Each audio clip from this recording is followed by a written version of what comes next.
Aber ansonsten sollte sich jeder fragen,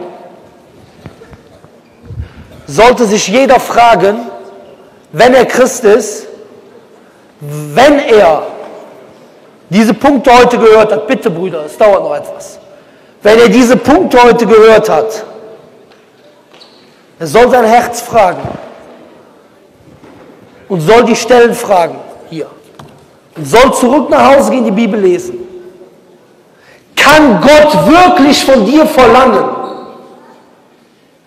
daran zu glauben, dass Jesus Gott ist und er sendet dieses Buch hinab mit Dutzenden von Stellen, Hunderten von Stellen im Alten Testament, die ganz eindeutig zeigen, dass Jesus nicht Gott ist, wenn es bei dieser Frage um Hölle und Paradies geht?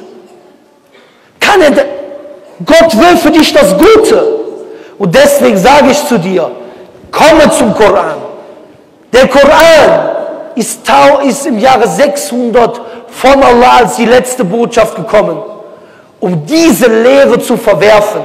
Denn Allah subhanahu wa ta'ala sagt im Koran, in Sure 5, Vers 17, لَقَدْ كَفَّرَ الَّذِينَ قَالُوا إِنَّ اللَّهُ وَالْمَسِيحُ ابْنُ مَرْيَمَ. Diejenigen haben den wahren Glauben verworfen, die sagen, Allah ist der Messias, der Sohn der Maria. Frage dich, wenn ich dir den Koran vorlese und dort steht, Allah, laysa kamithlihi shay, nichts ist ihm gleich. Und im Koran steht, Qul huwa Allahu ahad, er, Allah, ist ein einziger. Allahu samad, der ewig Unabhängige, von dem alles abhängig ist. Lam yalid wa lam yulad.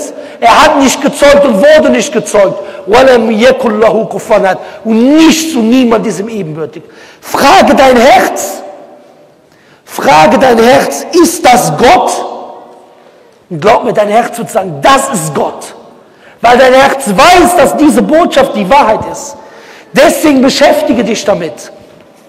Und ist es nicht bemerkenswert, dass der Koran 600 Jahre später genau dieses Konzept, was ganz eindeutig den Menschen aufgezwungen wurde politisch, widerlegt? Deswegen, was hindert einen zu sagen, ich bezeuge, dass es keinen Gott gibt, außer dem einen allmächtigen Gott. Jesus ist nicht Gott, Mohammed ist nicht Gott,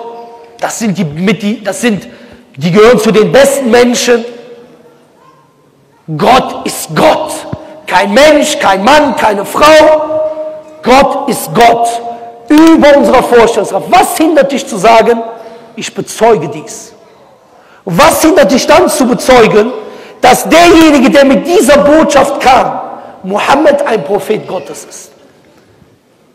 Wenn dich nichts daran hindert, dann solltest du dies aussprechen.